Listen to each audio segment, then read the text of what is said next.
welcome back to my channel. Today I have a little bit of a haul from Scrapbookpal.com and also from the Paper Tabby that I wanted to share with you. And I'm going to show you the Paper Tabby first because this is just the cutest thing. This is a monthly subscription that I just got of these really cute, this is vintage ephemera too. It's got more of a, it almost has like an October afternoon feel. That's what it reminds me of. And that's why I was drawn to this, because I was thinking just so cute. I always have loved October afternoon. And that's what this particular kit reminds me of. And how the Paper Tabby works is that she has kind of sneak peeks on her Instagram, and you can sign up for the subscription for the following month, and then she shows kind of sneak peeks of the theme of the subscription that it's going to be.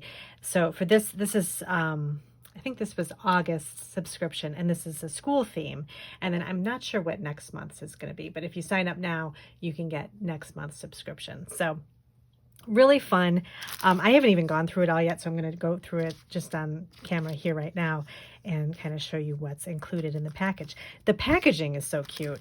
She puts everything, she kind of like has it in little separate bags, and then I got this really cute little, it's like a little charm that she has, like a couple of vintage, this is a combination of vintage and reproduction things. So this little tag here has got some little vintage cards on it and some just some ribbon, and just really cute. So I could see hanging this on the end of a journal even. It's got the little jump ring there so you could add it to your journal, and that would be really cute. But she labels all the little packages, like this one is Smart Extras, and flashcards and more. And she's got just a cute little school themed sticker on it, and then school papers. So let's go through the big package first. So like I said, this is reproduction and vintage things. So it's nice. You get like a little bit of everything. Oh, this is actually a separate package here, bits and pieces. I like the color scheme too. It's kind of blues and reds and a little bit of green. So you get just a little scrap of plaid paper here, and then really cute little reading card, and a little postcard. Looks like it's vintage. Conversion factors, so for kind of math related. And then let's see what this is. Some kind of a bill, I think. Interesting. It has cursive on it, and it's just, I think it's some kind of a bill. More math papers. Another cute little scrapbook paper. So nice for backgrounds and everything to kind of use. And you could do collage with this too. So cute. I love this paper here. She has printables too. If you sign up for her newsletter, I think you get a link to some free printables. And then she has an Etsy shop too. Amy J is what she goes by. And she has a couple of different shops, and she has an Etsy shop with more kind of a la carte things. And then also printables too that you can get that are kind of old timey looking, and some stuff that she designs herself. This looks like a piece of, almost looks like wallpaper, but it's like a piece of paper or something. And then this is just some more kind of school pages. And I like this kit because I think this is going to go really well with my journal that I've been working on. I just got done covering it, and I did a couple of videos back showing the cover. I'm working on a fall journal that's got some really pretty, it's got like a kind of a dark floral theme for the cover, and then I was going to combine some of my 1920s book pages that I got from a house of books with this, some of the images from this. I think that'll look really good together, and also some October afternoon, because I have so much of that. Words that say what you mean. Okay, this is just an activity page, and then another little math page. So these are great for just popping right in the journal for signature pages. So this is kind of the big package, and then you get some bits and pieces.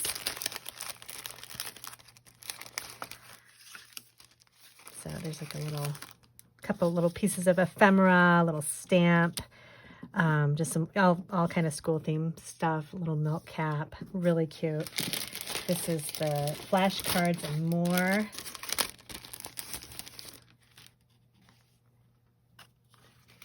It's like a little paper, or looks like a paper doll.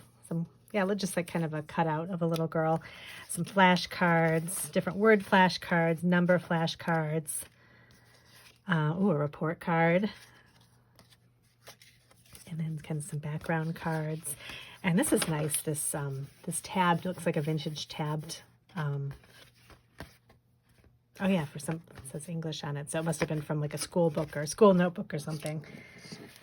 And then, let's see, the Smart Extras. Just some more like little cute small things. Welcome back to school, another little girl, some tickets. Oh, playing card. It's kind of fun.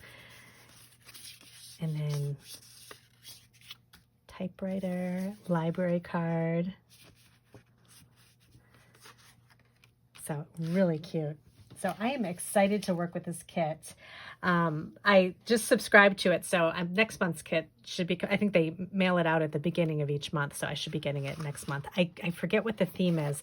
I'm not sure, but definitely this is great because I like having all these kind of little pieces of things that you can use for adding decoration to journals and things like that. So, and I like that there's a theme too, because sometimes it's hard to find certain things. Like I was doing a video of kind of organizing my vintage stuff, and I don't really have a lot of school themed things. So I'm excited to get some of this stuff so that I can have more kind of school stuff. So that is the Paper Tabby. And then I went on to scrapbookpal.com because I actually needed to refill my RV10 Copic marker. I didn't have a refill for it, so I went and purchased the refill, and then of course I had to I took a look at my Copics and I tried to figure out if I needed anything else to kind of help me out, because I've been doing a lot of greeting cards lately and a lot of Copic coloring of florals. So I mainly picked up some more blues and purples, and then I got the two refills that I needed. I think I accidentally ordered 2 of the RV10 refills, but that's fine. You can always, I use, this is probably one of my most used pinks that I have in my Copics. And I will link a video too that I did a while back that talks about how I choose Copics and like how I decided to, what I chose to put in my Copic collection, because it's kind of been an ongoing thing for years and years. You know, you buy a couple at a time and then kind of build up. And so I talk about in the video what types of colors I buy and what I use the most and what I find useful with the markers. So you can go ahead and take a look at that. But let me show you, I'll show you really quick how I refill the markers. It's really easy to do.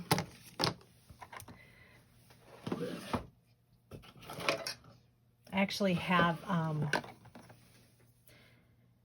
this is a set of tweezers that I can't remember where I got this. This is from a long time ago, but I think I got it with some set of nibs that I use that you can change the tips of the Copic markers. And so this is really helpful because you're going to need some kind of tweezers. You don't have to have this exact kind.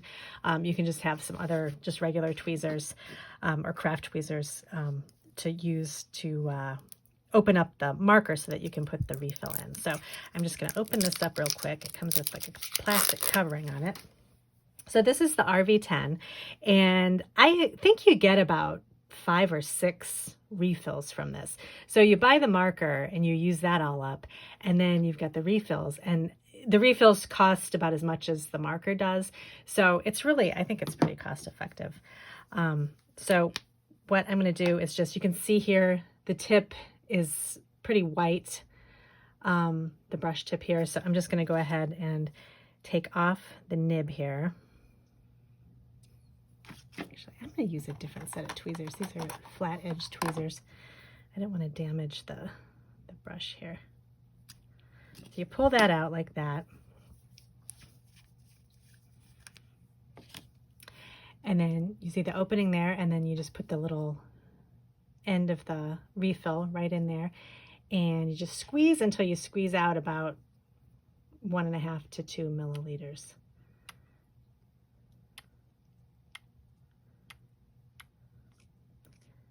You don't want to do too much because you don't want to overfill it. So you can always add more later if it's not enough.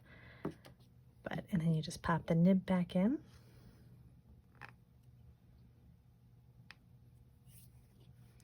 And then put the cap on. I always put a piece of paper over my work surface because this is alcohol ink, so it can stain everything. So that way it keeps everything protected. All right, and then I'm going to kind of move the marker around a little bit so you can see it really needed some ink. So, and then I'm just going to kind of get it going here. All right, so this is a very light pink color, but you can tell the ink has come back and now it's ready to use. So I'm going to pop this back into my Copic markers, and then I'll show you what other colors I got. Like I said, I got mostly blues, and it's actually kind of funny. I've got these two blues here, this BV25 and BV23. They're a gray blue color, so they almost look gray. So I'm curious to see what these look like. I have this. I have a couple of different Copic charts. This is a chart I got a long time ago on the actual Copic website, which I don't see it on there anymore. But you can probably find a chart online. They also have these Copic swatch cards too that you can get. I have this swatch book that I got years ago that you can keep track of your Copics just by putting little swatches in there, and then you can take it with you if you go to a craft store or something and you want to purchase a marker and you can't remember if you have it or not. But I'll just show you, we'll just do some samples on here. I'll take this out. I just printed this on kind of heavy cardstock.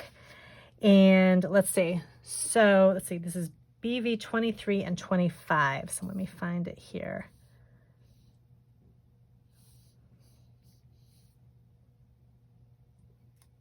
Oh, it's in the beginning. Okay, so BV 23.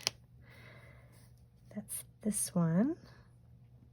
Yeah, it's definitely a grayish blue. So this would be good for kind of like a stormy sky or something. And then I like to get the one right next to it.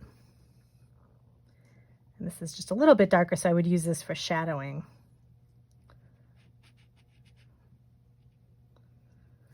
So it's it's like a grayish purpley blue. So it's pretty. But yeah, definitely I could see it for like a night sky or something. So I think that would combine really well with the BV31 and BV34. So I think that pretty much completes these. I think that's a good amount for me as far as colors go with the Copics. I also got, I did get a BV01. That was to go with this one. Let's see what that looks like. Sometimes it's hard to tell online. Some of the, when I get them home, sometimes they look like the same color. BV01 and BV02, they kind of seem like the same color. I'm going to wait for it to dry though, because this might dry a little bit lighter. So, but that's why it's nice to have the chart so you can kind of compare and contrast and see, what works. And then these were a couple of the other pinks I got, RV21 and 52. Let's see, RV21. That's really pretty. I like that. And then this is RV52. Kind of a mauvey pink color. So those are pretty too. So there's that one, and then that one right there. So yeah, I'll keep swatching these off camera, and then I got these different purple ones too. These are kind of blues and lavenders. So I use these colors a lot. I use a lot of blues and purples and pinks with my flowers. So these will definitely be useful. So while I was online, I was just kind of going through the fall stamps and dies and things like that. I don't really need a ton of fall supplies, but I did pick up this glimmer foil letterpress die, or this foil press die from Spellbinders. So this is the, if you have the, I actually have the Crafter's Companion foil press, but this is for the Spellbinders glimmer foil system, but you can use them in all the machines. You can kind of mix and match. But I really like this leaf border. I thought this would be really pretty for some fall cards. And I did a sample of it just so you could kind of see. I did it with copper colored foil, and I love the way it turned out. It's kind of like a brownish gold, and it was perfect with this. I think that the gold would have been too light, but this coppery color is just beautiful. So I thought that looked really pretty as a border. So you could have it either vertically like this, or you could have it horizontally, just put a simple sentiment, and that would be really pretty, be ready to go. So I really like that. And then the other thing I picked up was just this Lawn Fawn always has really cute fall craft supplies, and they had this really cute little leaf border with some extra little, they have all their little stitched leaves. I actually have a couple of different of their stitched leaves dies that are so cute, and so this is kind of a good companion to that. It's just a little frame, and then it's got the leaves around it, and then just the cute little flowers and leaves that you can kind of cut out extra, and then just putting a little sentiment inside. I have a ton of sentiments I can use, so I can just pop one in there, and I thought that would be really cute too for fall. So that's everything from the Scrapbook Pal and the Paper Tabby. I'll put some links below so you can take a look at the Paper Tabby subscription box, and then also the Scrapbook Pal website too. They're always having, they have great deals on the Copic markers too. That's pretty much the only place I buy Copic markers. And so you can go take a look at that too. So thank you for joining me today, and I'll see you in my next video.